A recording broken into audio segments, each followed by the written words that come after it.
नमस्ते, मैं हूँ दीक्षा चौहान श्री विश्वनाथ आईएएस एकेडमी से और आज हम डिस्कस करेंगे एक छोटे से टॉपिक के बारे में जिसका नाम है वेव्स। तो सबसे पहले वेव्स होती क्या है? तो वेव्स होती है एक ऐसा मोशन जिसमें पार्टिकल वाइब्रेशन के थ्रू एनर्जी का ट्रांसफ़र करते हैं विदाउट बीइंग ट्रांसफर्ड, है ना। मैटर जो है, पार्टिकल जो है वो खुद ट्रांसफ़र नहीं होते, बल्कि एक एनर्जी जो है एनर्जी का ट्रांसफ़र करते हैं वाइब्रेशन के द्वारा अपने नेबरिंग पार्टिकल को देते हैं, नेबरिंग वाला उससे आगे वाले को, उससे आगे वाला उससे आगे वाले को, और इस तरह से एनर्जी का ट्रांसफ़र होता रहता है। तो वेव मोशन क्या होता है? इन्वॉल्व करता है transfer of energy without the transfer of matter. Matter के ट्रांसफ़र के बिना एनर्जी का ट्रांसफ़र होता है एक जगह से दूसरी जगह तक।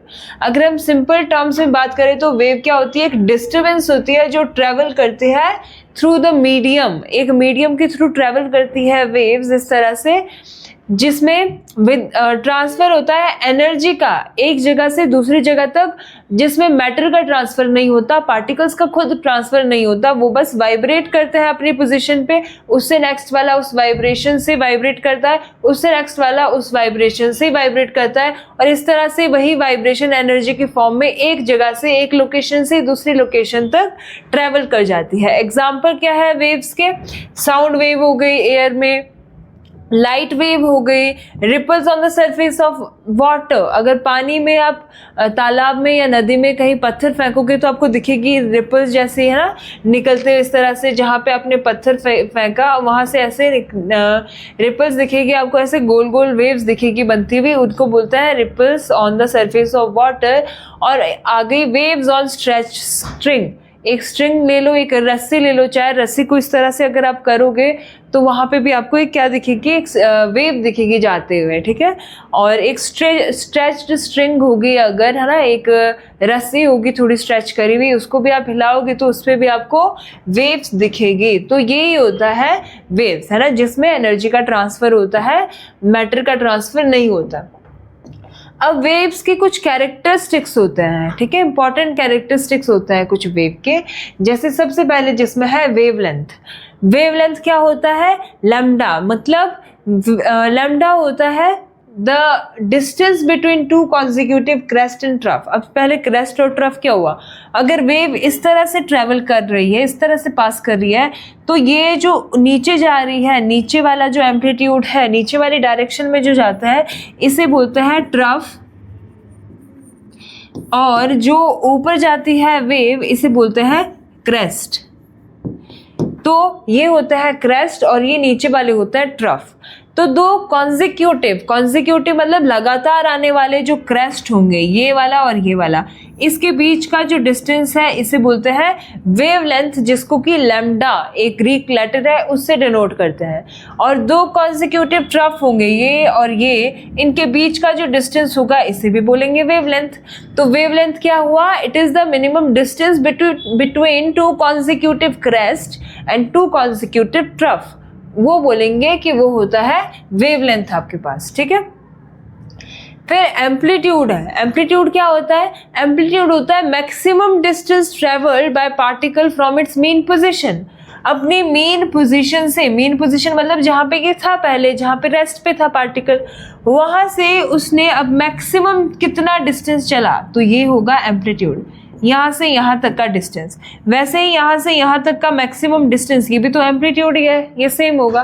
तो अगर हम देखें तो किस तरह से, जैसे पार्टिकल है आपके पास, यहाँ पे आसपास भी स्पेस में हर जगह एटमॉस्फेयर में पार्टिकल ही है, गैसेस है, मॉलिक्यूल्स है। अगर मैं बात कर रही हूँ तो मेरी बात से एनर्जी निकल रही है, वो एनर्जी पार्टिकल को मिल रही है। पार्टिकल जब अपने रेस्ट पे होंगे यहाँ पे, और जैसे इनको एनर्जी मिला ये वाइब्रेट होना शुरू हो गया। तो जहाँ पे ये रेस्ट पे थे वो होती है मेन पोजीशन। मेन पोजीशन से जितना डिस्टेंस आगे गया दैट इज एम्पलीट्यूड। तो मेन पोजीशन से जितना डिस्टेंस आगे जाएगा दैट इज एम्पलीट्यूड। अपने मेन पोजीशन पे आके नहीं रुका अभी क्या करेगा? पीछे आएगा, पीछे की तरफ आएगा, और ये जो पीछे की तरफ आया ये नीचे वाला एम्पलीट्यूड है, तो आगे पीछे वाइब्रेशन होगा, दैट इज एम्पलीट्यूड आ रहा है। जितना ज़्यादा डिस्टेंस वो ट्रेवल कर रहा है अपनी मेन पोजीशन से, जितना दूर वो जा रहा है उतना ज़्यादा एम्पलीट्यूड होगा, ठीक है। तो एम्पलीट्यूड क्या होता है? Maximum distance, maximum displacement bye particle from its main position, अपनी मेन पोजीशन से जो मैक्सिमम डिस्टेंस चलता है, ठीक है।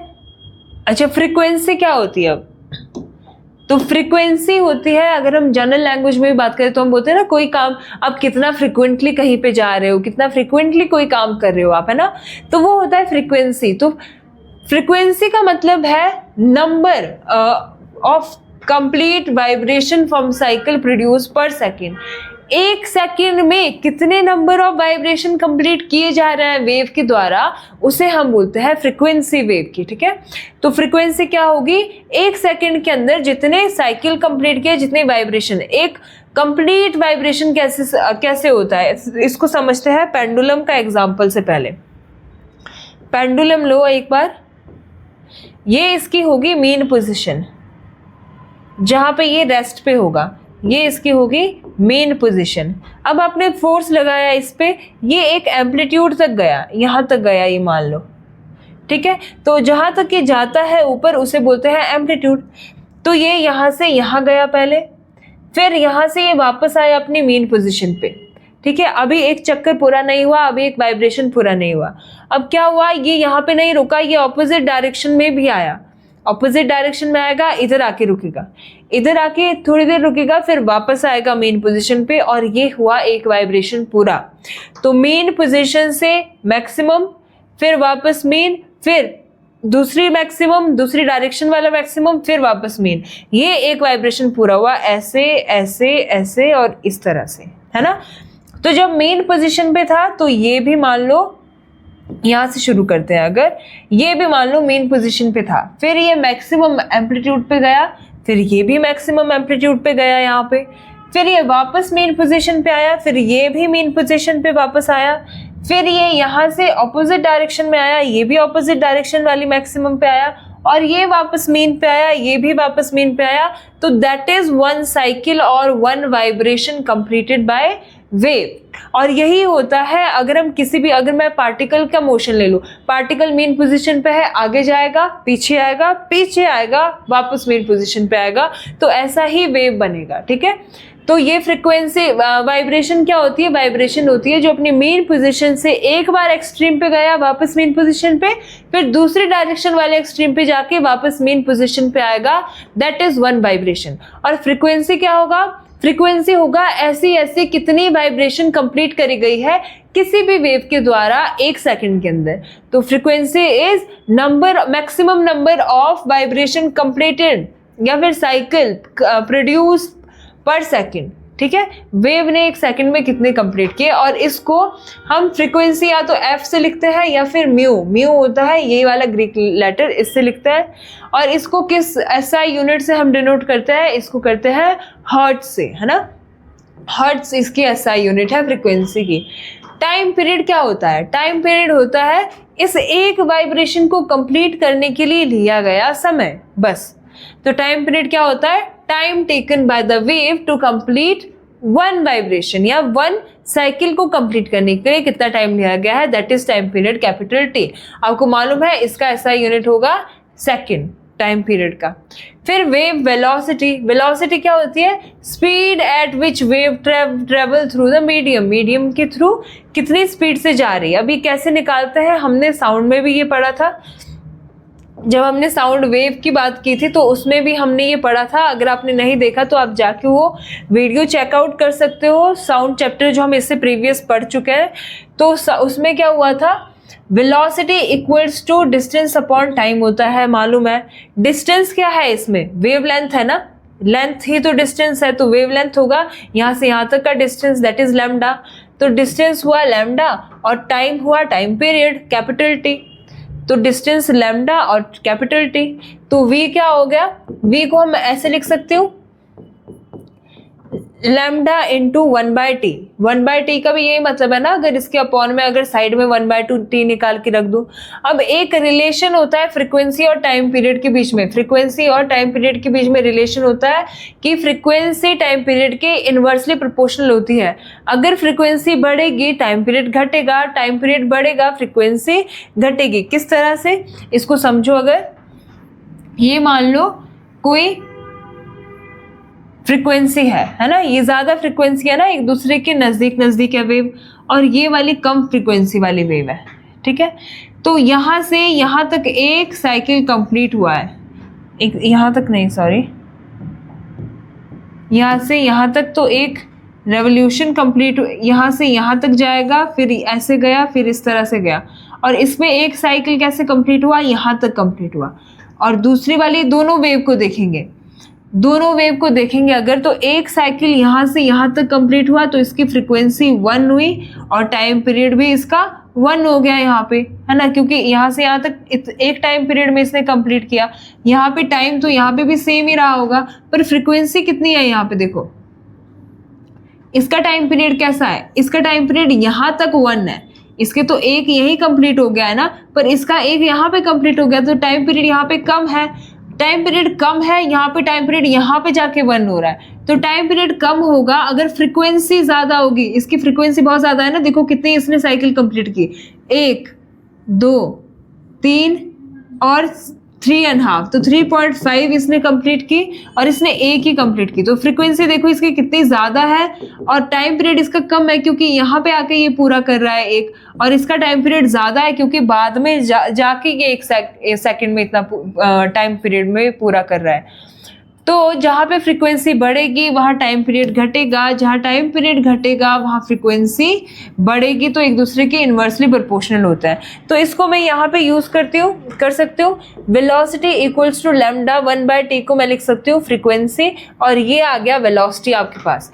तो वेलोसिटी क्या होती है वेव की, तो वेव की वेलोसिटी होती है वेवलेंथ इनटू फ्रीक्वेंसी। इस तरह से आप वेलोसिटी कैलकुलेट कर सकते हो वेव की। अगला अगर देखेंगे पार्ट्स ऑफ वेव, तो अभी देखो जो हमने इसके बारे में बात की है, ये होता है क्रेस्ट ऊपर वाले, नीचे वाले होता है ट्रफ।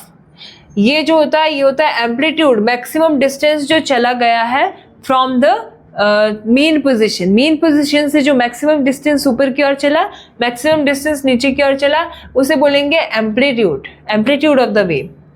फिर आती है वेवलेंथ होती है 2 क्रेस्ट और 2 ट्रफ के बीच का डिस्टेंस, ये भी वेवलेंथ हुई और ये भी वेवलेंथ हो गई, ठीक है। टाइम पीरियड क्या होता है, एक साइकिल कंप्लीट करने में लिया गया टाइम पीरियड है, ठीक है। फ्रीक्वेंसी क्या होती है, एक सेकंड में कितने साइकिल कंप्लीट हो रहा है, दैट इज फ्रीक्वेंसी। तो यही हुआ कैरेक्टर्स ऑफ वेव और पार्ट्स ऑफ वेव। अब टाइप्स ऑफ वेव्स जो होती है वो कितनी तरीके की होती है, तो मेनली वेव्स 2 तरीके की होती है। कौन सी, मैकेनिकल वेव्स और इलेक्ट्रोमैग्नेटिक वेव। मैकेनिकल वेव सबसे पहले बात करेंगे। मैकेनिकल वेव जैसा कि नाम से पता चल रहा है और साउंड वेव में भी मैंने आपको बताया था, मैकेनिकल वेव होती है यांत्रिक तरंगे। यांत्रिक तरंगे कौन सी होती है, those waves which require medium to travel, जिनको मूव करने के लिए, ट्रेवल करने के लिए किसी ना किसी माध्यम की आवश्यकता होती है। माध्यम जैसे कि हवा, पानी और गैस, ठीक है, तो इनकी जरूरत होती है जिसको, तो oscillation of matter that transfer energy through material medium, जिसको मटेरियल मीडियम चाहिए होता है पास करने के लिए कहीं से, जैसे फॉर एग्जांपल साउंड वेव हो गई और रिपल्स हो गई, जो वाटर पे रिपल आ रही है। साउंड वेव क्यों हो गई, क्योंकि साउंड को भी एयर चाहिए है। अगर मैं बोल रही हूँ तो अब हवा नहीं होगी अगर, तो ये पास नहीं हो पाएगी क्योंकि पार्टिकल ही तो एनर्जी ट्रांसफर कर रहे हैं एक जगह से दूसरी जगह तक। वैसे ही अगर हम स्पेस में बोले तो स्पेस में हमारी बात कोई नहीं सुनेगा, वो सुनेगी नहीं बात, क्योंकि वहां पार्टिकल ही नहीं है उसको ट्रेवल करवाने के लिए, है ना। तो इसलिए साउंड वेव भी कैसी होती है, मैकेनिकल वेव होती है, they require medium to travel through. और फिर आपके पास में अगर बात करें रिपल्स की, वाटर पे जो वेव बनती है, क्योंकि वाटर पे बन रही है तो वाटर मीडियम है जिसको चाहिए है उस पे बनने के लिए। अगर मैं बात करूँ रोप पे जो वेव्स बन रही है, रस्सी को ऐसे करोगे तो उस पे भी वेव्स बनती है ना इस तरह से। तो वो भी कब बन रही है? अगर रस्सी है तो मटेरियल है, मतलब मीडियम है, तो मीडियम है, सॉलिड मीडियम है वहाँ पे।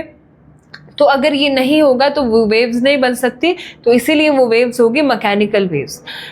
तो energy can travel over long distance, the particle of medium only oscillate about their equilibrium position. Particle travel नहीं कर रहा है, पार्टिकल बस ऑसिलेट कर रहा है या वाइब्रेट कर रहा है, एनर्जी को ट्रांसफर कर रहे हैं वो अल्टीमेटली। तो mechanical waves transfer energy in the same direction as the wave propagate. जैसे जैसे वेव का प्रोपेगेशन होता है मैकेनिकल वेव वैसे वैसे एनर्जी का ट्रांसफर कर देती है, ठीक है। इलास्टिसिटी और इनर्शिया अगर किसी भी मीडियम के पास है वहां पे ये एग्जिस्ट करती है मैकेनिकल वेव्स, ठीक है। अब मैकेनिकल वेव्स जो है ना वो दो तरह की होती है, ट्रांसफर वेव और लॉन्गिट्यूडिनल वेव। किस तरह से, अगर कैसे हम बांटे मैकेनिकल वेव को? अगर हम बांटे depending on direction of particle की डायरेक्शन ऑफ प्रोपिगेशन क्या है, जो मीडियम है वो। अब आप ये तो मालूम पड़ गया कि मैकेनिकल वेव में मीडियम प्रेजेंट होगा। अब मीडियम में पार्टिकल जो है वो दो तरीके से ऑसिलेट कर सकते हैं, या तो ऊपर नीचे या तो आगे पीछे। तो इस बेसिस पे हम मैकेनिकल वेव को दो पार्ट्स में डिवाइड कर सकते हैं, दैट इज ट्रांसवर्स और लॉन्गिट्यूडनल। तो सबसे पहले बात करते हैं ट्रांसवर्स वेव की। तो जो ट्रांसवर्स वेव होती है वो क्या होती है? जिसमें परपेंडिकुलर में particle of the medium vibrate करते हैं to the propagation of wave. जिस डायरेक्शन में वेव जा रही है उसके परपेंडिकुलर में पार्टिकल वाइब्रेट कर रहे हैं। अगर वेव यहाँ से यहाँ जा रही है तो पार्टिकल जो होंगे वो ऊपर नीचे वाइब्रेट करेंगे, ठीक है। तो क्या होगा? ट्रांसवर्स वेव कौन सी होगी? जिसमें particle of the medium vibrate perpendicular और at right angle to the direction of propagation of wave. जिस डायरेक्शन में वेव जा रही है, जिस डायरेक्शन में वेव का प्रोपिगेशन हो रहा है, पार्टिकल जो है मीडियम के वो उसके परपेंडिकुलर डायरेक्शन में ऑसिलेट करते हैं या वाइब्रेट करते हैं, उसे बोलेंगे ट्रांसवर्स वेव। इस तरह से कुछ ये है। और पार्टिकल ऑफ द मीडियम ऊपर नीचे वाइब्रेट करेंगे तो ऐसी वेव बनेगी आपके पास में, ये होती है ट्रांसवर्स वेव। तो ये जो होती है generally occur in elastic solids में होती है ये, और do not form in gases में तो नहीं बनती है, सॉलिड और लिक्विड में बन सकती है, वैक्यूम में भी। बल्कि अगर मैं बात करूं लाइट वेव वैक्यूम में भी चलती है ना। तो जो लाइट है, other electromagnetic wave are also transverse in nature, वो भी इसी तरह की होती है, ट्रांसफर होती है। ऊपर नीचे पार्टिकल जो होता है वो ऊपर नीचे वाइब्रेट करते हैं, मतलब परपेंडिकुलर में वाइब्रेट करते हैं। ये होती है आपके पास इलेक्ट्रोमैग्नेटिक लाइट। अभी ये आगे हम डिस्कस करेंगे डिटेल में, है ना। फिर अगर ट्रांसवर्स वेव जो होती है उनके एग्जाम्पल क्या है? रस्सी पे बनने वाली रोप पे जो वेव्स बनती है उसको स्ट्रेच कर दो और उसको इस तरह से हिलाओ, अगर तो ऑसिलेट करेगी वो और उस पर वेव ट्रेवल करेगी, ठीक है। और अगर एक एंड को बांध दो और दूसरे एंड को पकड़ के इस तरह से ऊपर नीचे करो तो एक वेव उस पर फॉर्म होगी रस्सी पे, वो होती है आपके पास में ट्रांसवर्स वेव। फिर आपके पास में है सरफेस ऑफ वाटर, पानी पे जो बनती है रिपल्स। फिर है जो इलेक्ट्रोमैग्नेटिक लाइट है वो भी कैसी होती है? ट्रांसवर्स होती है। तो ट्रांसफर के एग्जाम्पल याद रहेंगे, एक तो रस्सी पे बनने वाली, एक वाटर पे बनने वाली, और आपकी जो लाइट है मतलब इलेक्ट्रोमैग्नेटिक वेव है वो भी ट्रांसवर्स वेव होती है। फिर दूसरी टाइप की आ गई जो हम पढ़ रहे हैं मैकेनिकल वेव, वो दूसरे टाइप की मैकेनिकल वेव है लॉन्गिट्यूडिनल वेव। तो ये समझ आ गया है, अगर ट्रांसवर्स में पार्टिकल ऊपर नीचे मतलब परपेंडिकुलर में वाइब्रेट कर रहा है, तो लॉन्गिट्यूडिनल में जो पार्टिकल ऑफ द मीडियम होंगे they will vibrate parallel to the propagation of wave. जिस डायरेक्शन में वेव पास कर रही है उस डायरेक्शन के पैरेलल में वाइब्रेट करते हैं। जैसे कि यहाँ से यहाँ जा रही है वेव, तो पार्टिकल ऑफ द मीडियम ये आगे पीछे वाइब्रेट करेंगे, ये नेबरिंग वाले को हिला देगा, वो आगे पीछे जाएगा, फिर ये अपने नेबरिंग वाले को हिला देगा, और इस तरह से वेव जो है वो एनर्जी की फॉर्म में आगे आगे प्रोपिगेट करती रहती है, ठीक है। तो पार्टिकल ऑफ द मीडियम जो होंगे वो क्या करेंगे? Vibrate parallel to the propagation of wave की जो डायरेक्शन ऑफ प्रोपिगेशन है उसके पैरेलल में ही ये वाइब्रेट करेंगे। फॉर एग्जांपल साउंड वेव में भी तो जब हम बात कर रहे हैं तो कैसे पार्टिकल ऑफ द मीडियम जो प्रेजेंट है वो भी आगे पीछे वाइब्रेशन के थ्रू हमारी वेव एनर्जी को, जो साउंड एनर्जी है, उसको प्रोपिगेट कर रहे हैं, ठीक है।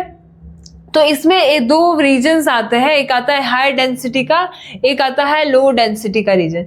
जैसे मैं बात कर रही हूँ अगर, तो यहाँ पे जो पार्टिकल थे वो आगे शिफ्ट हो गए क्योंकि उनको एनर्जी मिल गया, तो यहाँ पे पार्टिकल दूर दूर हो गए, आगे इकट्ठे हो गए, है ना। तो एक जगह पे जहाँ पे इकट्ठे हो जाते हैं क्योंकि एनर्जी आ जाती है वहाँ पार्टिकल के पास में, तो वहाँ पे पार्टिकल एक दूसरे के बहुत नजदीक नजदीक हो जाता है, उसे बोलते हैं हाई डेंसिटी। हाई डेंसिटी यहाँ पे पार्टिकल की हो गई। और हाई डेंसिटी वाला जो रीजन होगा उसे बोलते हैं कॉम्प्रेशन, ये कॉम्प्रेस हो गया, यहाँ पे कॉम्प्रेशन हो गया। फिर एक होता है लो डेंसिटी का, जहाँ से पार्टिकल आगे की ओर मूव किए हैं, तो यहाँ पे ये होता है लो डेंसिटी, लो डेंसिटी, और इसको बोलते हैं रेयर फ्रैक्शन, रेयर फ्रैक्शन, है ना। रेयर फ्रैक्शन हो जाता है, एक जगह दूर दूर चले जाते हैं, एक जगह कॉम्प्रेशन हो जाता है। तो बार बार यही बनता है, जब भी लॉन्गिट्यूडनल वेव वाइब्रेट करती है, प्रोपिगेट करती है, तो उसमें एक रीजन बनता है compression, rarefaction, compression, rarefaction, और उस तरह से वेव जो है प्रोपिगेट होती है। अगर हम एक स्प्रिंग पे देखें तो समझ आएगा, जैसे स्प्रिंग पे इस तरह से जा रही है वेव, एक जगह ऐसे हो रहा है, एक जगह टाइट टाइट हो रही है स्प्रिंग। तो ये वाला जो रीजन है ये है रेयर फ्रैक्शन का, कॉम्प्रेशन, रेयर फ्रैक्शन, इस तरह से मूव करती है स्प्रिंग पे भी लॉन्गिट्यूडनल वेव। तो लॉन्गिट्यूडनल वेव का एग्जांपल आपको मालूम पड़ गया, वो होगा साउंड वेव। और लॉन्गिट्यूडनल वेव जो होगी वो सॉलिड, लिक्विड, गैस, तीनों के तीनों मीडियम से ट्रेवल कर सकती है, और sound wave are the best example of longitudinal wave. ठीक है। अब जो दूसरी काइंड की वेव है वो होती है इलेक्ट्रोमैग्नेटिक वेव। इलेक्ट्रोमैग्नेटिक वेव क्या होती है? ये लाइट होती है जो हम देख पाते हैं ना, जो सूरज से आती है लाइट हमारे पास, वो लाइट को हम बोलते हैं इलेक्ट्रोमैग्नेटिक लाइट। इलेक्ट्रोमैग्नेटिक क्यों बोलते हैं? क्योंकि वो दोनों उसमें वेक्टर्स होते हैं, एक इलेक्ट्रिक फैक्टर भी होता है वेव का, और उसके परपेंडिकुलर मैग्नेटिक भी होता है। इस तरह से वेव ट्रेवल करती है। तो ये दोनों एक दूसरे के परपेंडिकुलर होता है, इलेक्ट्रिक, मैग्नेटिक एक दूसरे के भी परपेंडिकुलर होता है, और जो डायरेक्शन ऑफ प्रोपिगेशन होती है उसके भी परपेंडिकुलर होते हैं ये, है ना। जिस डायरेक्शन में जा रहा है, मतलब इस तरह से होंगे, ये मैग्नेटिक है, ये इलेक्ट्रिक है, और जिस डायरेक्शन में जा रहे हैं उसके भी परपेंडिकुलर है। ये इसके परपेंडिकुलर है, ये इसके, और ये इसके परपेंडिकुलर है। तो ये इस तरह से मूव करती है, ये इस तरह से मूव करती है, और मूव कर रही है इस डायरेक्शन में, ये डायरेक्शन आपको दिखा रही है। तो ये होती है इलेक्ट्रोमैग्नेटिक वेव। इलेक्ट्रोमैग्नेटिक वेव क्या होती है? अनलाइक मैकेनिकल वेव, जो इलेक्ट्रोमैग्नेटिक वेव होती है वो do not require any medium to propagation. Propagate होने के लिए किसी माध्यम की जरूरत नहीं है इसको। जैसे सूर्य से लाइट धरती तक आती है, सूर्य और धरती के बीच में एटमॉस्फेयर है, फिर उसके बाहर तो स्पेस है, वहां पे तो एटमॉस्फेयर नहीं है ना, पर वहां से भी तो लाइट आती है। तो स्पेस में तो कुछ भी प्रेजेंट नहीं है, ना एयर, ना वाटर, ना सॉलिड, कुछ प्रेजेंट नहीं है जो लाइट को वहां से यहाँ तक लेके आ रहा है। तो वहां से कैसे ट्रेवल कर रही है लाइट? क्योंकि लाइट को ट्रेवल करने के लिए, प्रोपिगेशन के लिए किसी भी माध्यम की जरूरत नहीं है, किसी भी मीडियम की जरूरत नहीं है, इस और फिर भी कर पा रही है वो, है ना। तो वो होगी इलेक्ट्रोमैग्नेटिक वेव। क्या क्या एग्जाम्पल होते हैं? एक तो लाइट हो गई, एक्सरे, रेडियो वेव्स एक्सेट्रा, ये सब इलेक्ट्रोमैग्नेटिक वेव का पार्ट है। ठीक है। तो ऑल इलेक्ट्रोमैग्नेटिक वेव जो होती है वो लाइट की स्पीड से ही ट्रेवल करती है वैक्यूम में, जो कितनी होती है 3 × 10⁸ मीटर पर सेकेंड। तो सारे इलेक्ट्रोमैग्नेटिक लाइट की यही स्पीड होती है, चाहे वो एक्सरे हो, माइक्रोवेव हो, अल्ट्रावायलेट हो, इंफ्रारेड हो, है ना, विजिबल लाइट हो, सबकी यही स्पीड होती है 3 × 10⁸ मीटर पर सेकेंड। ठीक है। जो इनकी फ्रीक्वेंसी की रेंज होती है इलेक्ट्रोमैग्नेटिक स्पेक्ट्रम में, जो फ्रीक्वेंसी की रेंज होती है वो क्या होती है? 1 हर्ट्ज से और 10⁻25 हर्ट्ज तक जाती है फ्रीक्वेंसी। और वेवलेंथ कितनी जाती है? वेवलेंथ 10⁻6 मीटर टू 10⁻16 मीटर तक जाती है। वेवलेंथ और फ्रीक्वेंसी ये दोनों एक दूसरे के इनवर्सली प्रोपोर्शनल होते हैं। वेवलेंथ और फ्रीक्वेंसी एक दूसरे के इनवर्सली प्रोपोर्शनल होता है। अगर वेवलेंथ बढ़ती है फ्रीक्वेंसी घटती है, अगर वेवलेंथ घटती है फ्रीक्वेंसी बढ़ती है। ये आप यहाँ पे देख सकते हो दो वेव से, अगर मैं इसकी वेवलेंथ ज़्यादा रख रही हूँ तो इसकी फ्रीक्वेंसी कम है, क्योंकि ये बहुत देर से अपनी एक साइकिल कंप्लीट कर पा रही है, तो इसकी फ्रीक्वेंसी कम है अगर वेवलेंथ ज़्यादा रख रही हूँ। अगर वेवलेंथ कम रख रही हूँ, अगर वेवलेंथ यहाँ पे कम है तो फ्रीक्वेंसी ज़्यादा बढ़ गई इसकी, तो फ्रीक्वेंसी बढ़ रही है अगर तो वेवलेंथ घट रही है, अगर वेवलेंथ बढ़ रही है तो फ्रीक्वेंसी घट रही है ना। तो ये एक दूसरे के इन्वर्सली प्रोपोर्शनल है। और यहाँ से भी पता चल ही रहा है आपको, 1 हर्ट्ज पे 1 हर्ट्ज जब फ्रीक्वेंसी होगी, इतनी कम फ्रीक्वेंसी होगी तो वेवलेंथ सबसे ज़्यादा होगी, और जब वेवलेंथ फ्रीक्वेंसी सबसे ज़्यादा होगी तो वेवलेंथ सबसे कम होगी। 10⁻16 मीटर चली गई यहाँ से, है ना। तो देखो, shorter wavelength higher energy frequency पे डायरेक्टली प्रोपोर्शनल होती है। तो ज़्यादा फ्रीक्वेंसी मतलब ज़्यादा एनर्जी है, जितना ज़्यादा जल्दी जल्दी वाइब्रेट कर रहा है कोई चीज़, मतलब उतनी ज़्यादा एनर्जी है उसके पास में, तो इसीलिए शॉर्ट वेवलेंथ और ज़्यादा एनर्जी होगी। ये इलेक्ट्रोमैग्नेटिक वेव्स है, एक स्पेक्ट्रम बनाती है ये पूरा, ठीक है, जिसमें आपके पास 7 वेव्स एग्जिस्ट करती है। तो कौन कौन सी? गामा रेज हो गई, एक्स रेज हो गई, अल्ट्रावायलेट रे, विजिबल लाइट, इंफ्रारेड और माइक्रोवेव और रेडियो वेव्स, ठीक है, ये सारी होती है। गामा रेज की जो वेवलेंथ होती है वो सबसे कम होती है ना, वेवलेंथ इसकी सबसे कम होती है, और रेडियो वेव की जो वेवलेंथ होती है वो सबसे ज़्यादा होती है, ठीक है। तो इसकी वेवलेंथ कितनी होती है? 10⁻14 टू 10⁻10 मीटर होती है। एक्स रेज की 10⁻10 टू 3 × 10⁻8 होती है। अच्छा, इनके यूजेस भी देख लेते हैं साथ साथ। गामा रेज जो होती है वो इतनी कम उसकी वेवलेंथ होती है तो उसकी फ्रीक्वेंसी बहुत ज़्यादा होती होगी। फ्रीक्वेंसी अगर उसकी बहुत ज़्यादा होती है तो उसकी एनर्जी बहुत ज़्यादा होती होगी। अगर एनर्जी बहुत ज़्यादा होती है तो हाईएस्ट पेनिट्रेटिंग पावर होती है उसके अंदर, है ना। पेनिट्रेट करना मतलब किसी चीज़ के अंदर जाने की, है ना, घुसने की। तो ये हाई पेनिट्रेटिंग पावर होती है, तो इसीलिए इसको न्यूक्लियर रिएक्शन में यूज़ किया जाता है, और इसको प्रोड्यूस किया जाता है आर्टिफिशियली भी बनाया जाता है गामा रेज को, ठीक है।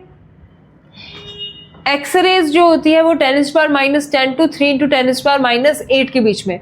तो आपको जनरली जो याद रखना है वो रखनी है पावर -14 टू -10, -10 टू -8, है ना। दो यहाँ पे 4 घट रही है, यहाँ पे 2 घट रही है। इसको यूज़ किस लिए करते हैं? Used in medical imaging. आपको मालूम है ना एक्सरे कहाँ यूज़ होता है? जब आप हॉस्पिटल जाते हो एक्सरे करवाने के लिए, तो आपको अपनी बोन्स की इमेजिनिंग मिलती है ना, कि आपके कहीं फ्रैक्चर तो नहीं हुआ बोन में या कुछ नहीं हुआ। तो मेडिकल इमेजिनिंग के लिए और इंडस्ट्रियल इंस्पेक्शन के लिए भी, ऐसे ही हम इंडस्ट्रियल स्ट्रक्चर बने होते हैं तो उसको इंस्पेक्शन करने के लिए कि स्ट्रक्चर ठीक है, कहीं पे कोई होल रह गया, क्रैक रह गया, ये देखने के लिए। अल्ट्रावायलेट जो रेज होती है वो 10⁸ से 10⁷ तक, 4 × 10⁻⁻7 मीटर तक वेवलेंथ होती है इसकी। तो यूज फॉर स्टेरिलाइजेशन, स्टेरिलाइज मतलब साफ करने के लिए, जो एपरेटस होते हैं हॉस्पिटल्स में भी यूज़ होता है, जो उसको अल्ट्रावायलेट या फिर लैब्स वगैरह में उनको अल्ट्रावायलेट रेडिएशन के अंदर अगर हम रख दें तो वो स्टेरिलाइज मतलब वो सारे जर्म्स को, बैक्टीरियाज को, वायरसेस को किल कर देती है और स्टेरिलाइज कर देती है चीज़ों को। विटामिन डी प्रोडक्शन के लिए भी अल्ट्रावायलेट रेडिएशन को यूज़ किया जाता है, और प्योरिफिकेशन के लिए भी फिल्टर्स में भी कई जगह यूज़ होता है अल्ट्रावायलेट रेडिएशन।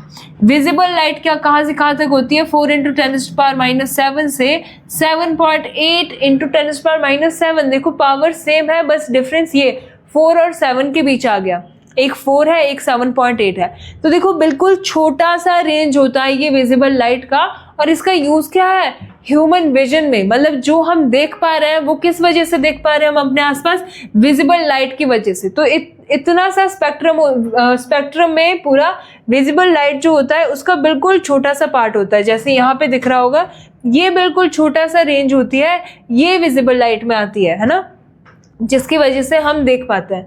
अगला इंफ्रारेड जो आती है, इंफ्रारेड होती है 7.8 × 10⁻7 से 10⁻³ तक, ये इंफ्रारेड होती है।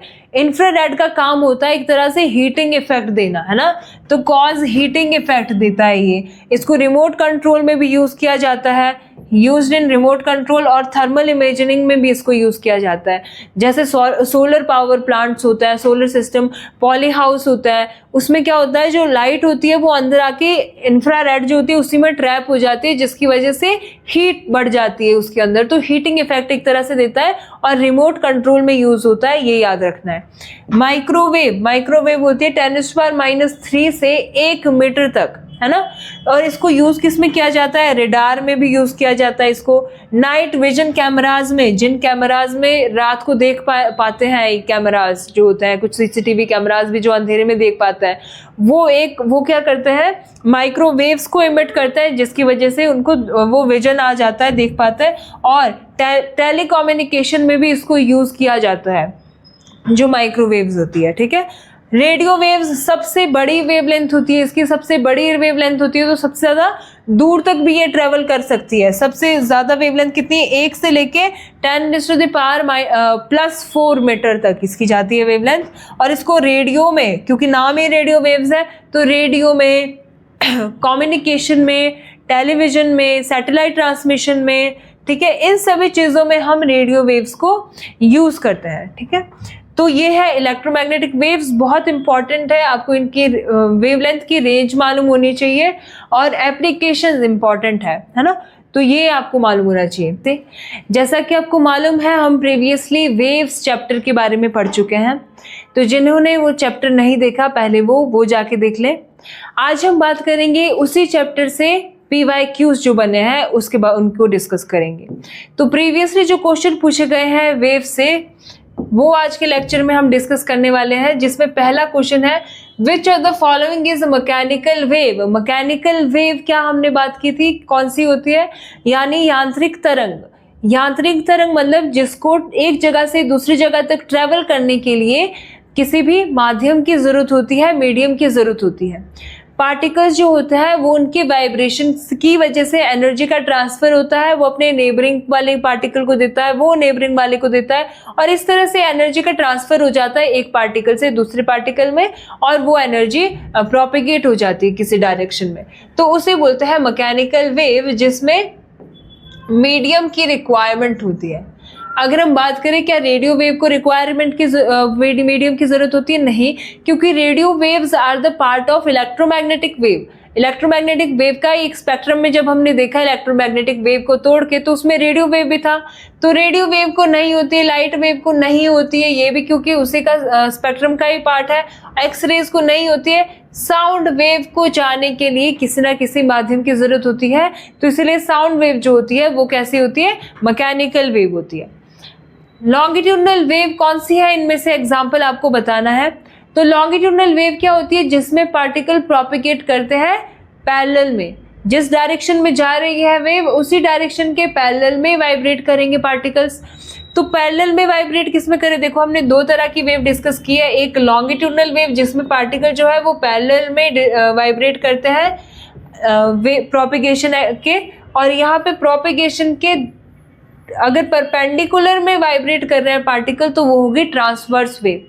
तो अगर हम लॉन्गिट्यूडनल की बात करें तो वो होती है साउंड वेव। ये तो सारी की सारी इलेक्ट्रोमैग्नेटिक वेव है, तो ये ट्रांसवर्स होगी नेचर में। लॉन्गिट्यूडनल वेव कैसी होती है, जैसे साउंड वेव होती है, जो क्या मैंने वो कुछ बोला, जो लैरिंक्स है, वॉइस बॉक्स है, उसने वाइब्रेशन क्रिएट हुआ, वो वाइब्रेशन जब बाहर निकला वो एनर्जी के फॉर्म में यहाँ पे प्रेजेंट पार्टिकल्स को मिला, वो पार्टिकल वाइब्रेट हुआ, उसने अपने नेबरिंग वाले को दिया, वो पार्टिकल वाइब्रेट हुआ नेबरिंग वाले को, तो वो कैसे पैरेलली वाइब्रेट हो रहे हैं, तो लॉन्गिट्यूडनल वेव होगी, साउंड वेव आपके पास। अगला जब हम बात करेंगे वो क्या है कि what do we call the distance between two consecutive compression of a sound। तो हमने बात की थी पिछले लेक्चर में कि कंप्रेशन होता है, एक रेयर फ्रैक्शन होता है। कंप्रेशन क्या होता है, जब एनर्जी निकली वाइब्रेशन की फॉर्म में तो वो यहाँ पे प्रेजेंट पार्टिकल्स को मिली, उन पार्टिकल को एनर्जी मिली, वो आगे की तरफ शिफ्ट हुए, क्योंकि एनर्जी की वजह से उनमें क्या आ गई, वेलोसिटी उनकी बढ़ गई, वेलोसिटी बढ़ने से वो आगे चले गए, और यहाँ पे रेयर फ्रैक्शन हो गया, यहाँ पे पार्टिकल की डेंसिटी कम हो गई और आगे पार्टिकल की डेंसिटी ज्यादा हो गई। तो जहाँ पे ज्यादा हो गई पार्टिकल की डेंसिटी दैट इज कंप्रेशन, और जहाँ पे रेयर फ्रैक्शन हो गया, जहाँ पे पार्टिकल की वेलोसिटी कम हो गई, वो रेयर फ्रैक्शन हो गया। तो ये रेयर फ्रैक्शन और कंप्रेशन के थ्रू ही वाइब्रेशन होती है, और उसके थ्रू ही जो वेव है वो ट्रेवल करती है एक जगह से दूसरी जगह पे। तो क्या बोलते हैं दो कंप्रेशन के बीच के डिस्टेंस को, कंप्रेशन को और रेयर फ्रैक्शन को जब हम ड्रॉ करते हैं ग्राफ की फॉर्म में, तो इस तरह से एक वेव बनती है, ये कंप्रेशन बन जाता है, ये रेयर फ्रैक्शन बन जाएगा। तो दो कॉम्प्रेशन के बीच में और दो रेयर फ्रैक्शन के बीच में जो डिस्टेंस होता है उसे बोलते हैं वेव लेंथ, जिसको एक ग्रीक लेटर लैम्डा से डिनोट करते हैं, है ना। और हमने क्या पढ़ा था, what is wave length? It is the distance between two consecutive और टू सक्सेसिव क्रेस्ट या तो ट्राफ, या फिर आपसे इस तरह से भी पूछ सकते हैं, देखो क्वेश्चन, कि दो कॉन्जिक्यूटिव कॉम्प्रेशन और दो कॉन्जिक्यूटिव रेयर फ्रैक्शन के बीच के डिस्टेंस को क्या बोलते हैं। अगला देखो, long radio waves are reflected by which of the following layer of the earth surface? Earth surface की कौन सी लेयर के द्वारा बड़ी बड़ी रेडियो वेव को रिफ्लेक्ट बैक किया जाता है? तो अर्थ के सरफेस पे बहुत सारी लेयर्स है, आपको मालूम है। तो उसमें जो 50 माइल से 400 माइल के डिस्टेंस पे है वो है आयनोस्फेयर। आयनोस्फेयर में क्या होता है, सूरज की रोशनी से, जब सूरज की रोशनी इस पे पड़ती है, इसमें जो मॉलिक्यूल प्रेजेंट होते हैं, गैसेस प्रेजेंट होती है, वो खुद को डीकम्पोज कर देते हैं और एक पॉजिटिव और नेगेटिव चार्ज बना देते हैं। और पॉजिटिव और नेगेटिव चार्जेस मतलब आयंस है, तो इसीलिए इसका नाम है आयनोस्फेयर। आयनोस्फेयर ही ऐसा आपके पास में एटमॉस्फेयर का लेयर है जो बड़ी बड़ी रेडियो वेव्स को जहाँ से रिफ्लेक्ट बैक होता है, और आपको ये कम्युनिकेशन टीवी का जो फॉरकास्ट होता है, रेडियो जो आपका होता है ना, वो सब भी ये इस चलता है। एफएम जो होता है ना, एफएम और टेलीकम्युनिकेशन है ना, ये सब जो होता है ये करती है। तो ये कहाँ से, आयनोस्फेयर से रिफ्लेक्ट बैक होता है रेडियो वेव से। Which of the following cannot travel in vacuum? Vacuum मतलब निर्वात मतलब जहाँ पे कोई भी गैसेस प्रेजेंट नहीं है ना, कुछ भी एटमॉस्फेयर प्रेजेंट नहीं है जहाँ पे, जैसे कि स्पेस है ना, तो स्पेस में वैक्यूम होता है।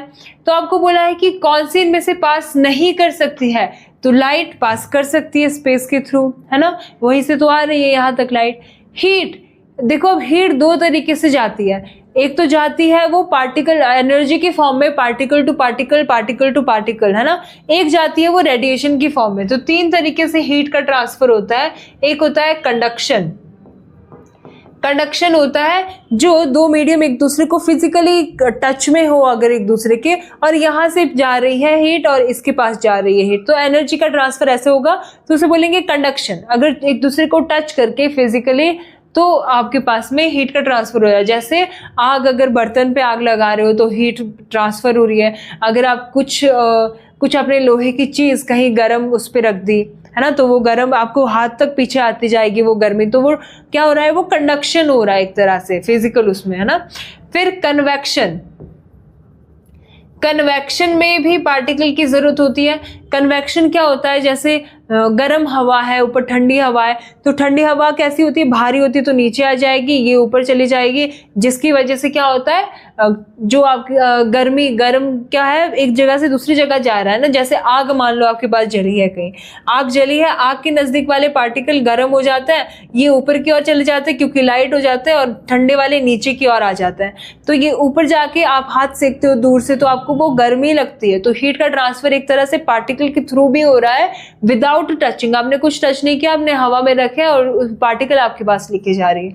तीसरी होती है रेडिएशंस के थ्रू, और रेडिएशन को कहीं से जाने के लिए किसी भी माध्यम की जरूरत नहीं होती है। तो हीट का ट्रांसफर भी हो सकता है वैक्यूम के थ्रू, अगर ये रेडिएशन की फॉर्म में जाए, है ना, तब हो सकता है। ठीक है, कंडक्शन कन्वेक्शन अगर हो रहा तो वो तो वैक्यूम में नहीं हो सकता, पर रेडिएशन वैक्यूम में हो सकता है हीट का ट्रांसफर। साउंड वैक्यूम में नहीं ट्रेवल कर सकती, और इलेक्ट्रोमैग्नेटिक वेव तो कर सकती है। तो कैन नॉट पूछा है, तो साउंड इसका सही आंसर होगा। ठीक है, अगला देखो, कॉस्मिक रेज क्या होती है? Are charge particle, are uncharge particle, can be charge as well as uncharge, none of the above. तो इसका सही आंसर है आर चार्ज पार्टिकल। कॉस्मिक रे जो होती है वो हाईली टेम्परेचर पे जो पार्टिकल्स प्रेजेंट होते हैं उनको कॉस्मिक रेज बनाते हैं, है ना, एक तरह से आयंस प्रेजेंट होते हैं वो। तो ये कैसे होता है, चार्ज पार्टिकल होता है ये, जहाँ पे टेम्परेचर ज़्यादा होगा, जैसे सन में, तो वहाँ पे कॉस्मिक रेज होती है, या अर्थ के मतलब हमारे जो गैलेक्सी है उससे बाहर से जो कुछ आपके पास में आ जाती है वो कॉस्मिक रेज आ जाती है ना। तो ये चार्ज पार्टिकल होता है हाई टेम्परेचर पे जो पार्टिकल्स प्रेजेंट होता है। विच of the following does not require medium, इनमें से किसको मीडियम की जरूरत नहीं है। अभी हमने बात की radiation, conduction, convection, none of the above. तो अभी बात की कंडक्शन तो फिजिकल टच से हो रहा है तो मैटर तो चाहिए ही पड़ेगा टच कराने के लिए, इतना ही होगा। कन्वेक्शन, कन्वेक्शन में भी पार्टिकल का ट्रांसफर हो रहा है, हल्के वाले ऊपर जा रहे हैं जो एनर्जेटिक है और भारी वाले जो कम एनर्जी वाले वो नीचे जा रहे हैं, तो एक तरह से ऐसा ट्रांसफर हो रहा है तो वो कन्वेक्शन हुआ। रेडिएशन में किसी भी पार्टिकल कैसी भी जरूरत नहीं है, रेडिएशन की फॉर्म में जो एनर्जी है वो पास करेगी, ठीक है। The velocity of electromagnetic wave is, मैंने बताया आपको इलेक्ट्रोमैग्नेटिक स्पेक्ट्रम जब हम डिस्कस किया कि सारी एनर्जी, लाइट वेव हो गई आपके पास में, उसमें जितनी विजिबल आ गई, इंफ्रारेड आ गई, अल्ट्रावायलेट आ गई, रेडियो वेव आ गई, माइक्रो, इंफ्रा, ये सब का जो है आपके पास 3 × 10⁸ मीटर पर सेकेंड वेलोसिटी होगी, है ना। अगला देखो, विच of the following has longest wavelength, सबसे लंबी वेवलेंथ किसकी होती है। देखो अगर आपको स्पेक्ट्रम याद रखने में मुश्किल है तो एक ट्रिक इसके लिए है, जो क्या है, Ravi's mother is visiting uncle Xavier's garden, है ना। Ravi's mother is visiting uncle Xavier's garden. तो ये होगी radio wave, microwave, infrared, visible, ultra, X ray, gamma, ठीक है। तो Ravi's mother is visiting uncle Xavier's garden, याद रखना, ये ट्रिक इसको याद रखने की है। तो रेडियो के पास वेवलेंथ सबसे ज्यादा होती है, गामा के पास वेवलेंथ सबसे कम होती है। तो वेवलेंथ सबसे ज्यादा यहाँ पे है, वेवलेंथ सबसे कम यहाँ पे, और फ्रीक्वेंसी सबसे ज्यादा यहाँ पे होगी, क्योंकि वेवलेंथ और फ्रीक्वेंसी एक दूसरे के इनवर्सली प्रोपोर्शनल होती है। तो आपसे पूछा है सबसे लॉन्गेस्ट वेवलेंथ किसकी है, तो रेडियो वेव की होती है सबसे लॉन्गेस्ट वेवलेंथ, तो ये दिया है। कई बार ये दिया भी नहीं होगा ना, तो आपको इनमें से देखना होगा, ये देखना होगा, ये देखना होगा, जो भी ऑप्शन में सूटेबल होगा कि इनमें से किसकी है सबसे ज्यादा। तो वैसे तो रेडियो वेव की है, इसकी तो सबसे ज्यादा ही है। विच of the following electromagnetic radiation has the maximum energy, energy किसके पास सबसे ज्यादा होती है, जिसकी फ्रीक्वेंसी सबसे ज्यादा होती है, जो जितने जल्दी जल्दी मूव कर रहा है, जिसकी वेलोसिटी ज्यादा है, मतलब जो ज्यादा कम टाइम में ज्यादा वाइब्रेशन को कंप्लीट कर रहा है, दैट उसकी फ्रीक्वेंसी ज्यादा होगी। अगर कम टाइम में ज्यादा फ्रीक्वेंसी से वो चल रहा है तो उसके पास एनर्जी भी ज्यादा है। तो मतलब फ्रीक्वेंसी आपको देखना पड़ेगा किसका ज्यादा है। तो सबसे ज्यादा फ्रीक्वेंसी किसका होता है, गामा का। अभी बताया गामा इसमें कहीं दिया है नहीं, एक्सरे का उसके बाद, हाँ एक्सरे दिया है, तो एक्सरे होगा जिसके पास मैक्सिमम एनर्जी होगी इनमें से, ठीक है। तो आपको ये ट्रिक याद रखना पड़ेगा, Ravi's mother is visiting uncle Xavier's garden. Consider the following and arrange in increasing order of frequency. Frequency के बढ़ते क्रम में इनको आपने लगाना है ना। तो फिर से लिख दो, Ravi's mother is visiting uncle Xavier's garden. तो फ्रीक्वेंसी कहाँ से कहाँ बढ़ रही है, यहाँ से यहीं तो बढ़ रही है। इसकी वेवलेंथ सबसे ज्यादा है, इसकी वेवलेंथ सबसे कम है, और इसकी फ्रीक्वेंसी सबसे कम होगी और इसकी सबसे ज्यादा फ्रीक्वेंसी होगी, ठीक है। तो ये इसकी फ्रीक्वेंसी इसी क्रम में बढ़ रही है। तो आपको बोला है इनको लगाना है, एक्सरे, विजिबल रे, इंफ्रारेड, रेडियो वेव, है ना।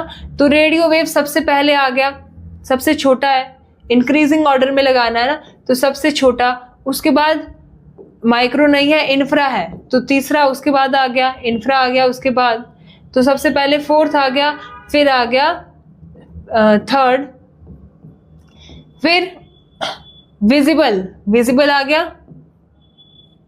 तो मतलब सेकंड उसके बाद आ गया, और एक्सरे उसके लास्ट में आ गया, क्योंकि एक्सरे के ज्यादा है, सबसे ज्यादा है, तो इस तरह से बढ़ गया x ray.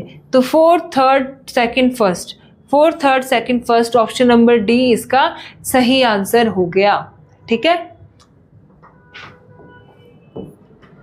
Which one of the following is used to determine the structure of crystal? Crystal का स्ट्रक्चर पता करने के लिए किसको हम यूज करते हैं, गामा रेज को, एक्स रेज को, अल्ट्रावायलेट को, विजिबल को। तो गामा रेज एक सॉलिड स्ट्रक्चर है, सॉलिड स्ट्रक्चर का पता लगाने के लिए, शेप का पता लगाने के लिए आप यूज करते हैं एक्स रेज, है ना। जैसे बोन पे अगर एक्स रेज डालता है तो बोन का स्ट्रक्चर बन जाता है ना। जैसे हम इमेजिनिंग के लिए एक्सरे करवाने हॉस्पिटल में जाते तो एक बोन की इमेजिनिंग आपको मिलती है, तो वैसे ही एक्सरे ही हम यूज करेंगे क्रिस्टल का स्ट्रक्चर पता करने के लिए, है ना। तो ये होगा X ray. A radar which detect the presence of an enemy aircraft, है ना। रेडार जो कि एक एनिमी एयरक्राफ्ट कहाँ पे आपका है उसकी सही पोजीशनिंग आपको बताता है, कोऑर्डिनेट के साथ बताएगा, है ना। एक सिस्टम होता है रेडार, तो उसमें रेडियो वेव्स यूज होती है ना, रेडियो वेव्स यूज होती है, तो रेडियो वेव्स उसमें यूज होगी, ठीक है। रेडार क्योंकि सबसे लॉन्गेस्ट वेवलेंथ होती है, एक तो मतलब ज्यादा दूर तक भी ट्रेवल कर सकती है। तो कैसे करती है ये एक सिस्टम में लगा रहेगा, एक एयरक्राफ्ट में लगा है मान लो तुम्हारे, फिर वो चारों तरफ जाएगी, जिधर भी एयरक्राफ्ट कोई प्रेजेंट होगा वहां से वो रिफ्लेक्ट होके वापस आएगी, जिससे वो पता लगाते हैं डिस्टेंस, कितने डिस्टेंस दूर है, कोऑर्डिनेट भी, बल्कि किस कोऑर्डिनेट से रिफ्लेक्शन आया वो पता लगाएगा, इतने डिग्री पे तुमसे है प्रेजेंट कोई एनिमी एयरक्राफ्ट, है ना। तो रेडार का यूज होता है, रेडियो वेव्स जिसमें यूज होती है। Remote sensing uses which of the following, तो हम जब यूजेस कर रहे थे इलेक्ट्रोमैग्नेटिक स्पेक्ट्रम में जितने भी वेव्स आ रही थी उन सबके यूजेस किए थे, उसमें हमने पढ़ा था ये कि रिमोट सेंसिंग जो होती है वो कौन सी वेव्स यूज करती है, तो ये इलेक्ट्रोमैग्नेटिक वेव तो फॉर श्योर करती है, इनमें से तो कोई नहीं करती। रिमोट सेंसिंग तो इलेक्ट्रोमैग्नेटिक वेव का ही हमने पढ़ा है, पर इलेक्ट्रोमैग्नेटिक वेव में कौन सी पढ़ी थी, माइक्रोवेव। अगर ये भी ऑप्शन में मान लो आपको ऑप्शन में दिया होता, आपको ऑप्शन में अलग अलग दी होती, गामा रेज दी है, रेडियो दी है, रेडियो विजिबल दी है और इंफ्रा दी है, तो क्या करोगे फिर कैसे करोगे, माइक्रो दिया ही नहीं है, तो आपको क्लोजेस्ट वाला करना होता है। Ravi mother is visiting uncle Xavier's garden, तो आपको क्लोजेस्ट वाला, माइक्रो के सबसे क्लोज क्या है, इंफ्रा, ठीक है, तो इंफ्रा आएगा यहाँ पे, ठीक है। Waves uses for telecommunication are, इसमें भी माइक्रोवेव को यूज किया जाता है टेलीकम्युनिकेशन के लिए। वैसे कम्युनिकेशन के लिए बड़ी बड़ी दूर वाला कम्युनिकेशन उसके लिए रेडियो वेव्स को यूज किया जाता है, पर सिंस रेडियो वेव यहाँ पे दिया नहीं है, माइक्रोवेव्स हम लिखेंगे, क्लोजेस्ट वाला लिखेंगे। तो कम्युनिकेशन के लिए जिनकी बड़ी बड़ी वेवलेंथ होती है ना उन्हीं को यूज किया जाता है, तो सबसे बड़ी रेडियो वेव की होती है, उसके बाद माइक्रोवेव की होती है, ठीक है। तो बस ये थे कुछ क्वेश्चन जिनको प्रीवियस एग्जाम्स में पूछा गया है। आज के लेक्चर में इतना ही, मिलते हैं एक नए टॉपिक के साथ अपने नए लेक्चर में। थैंक यू, जय हिंद।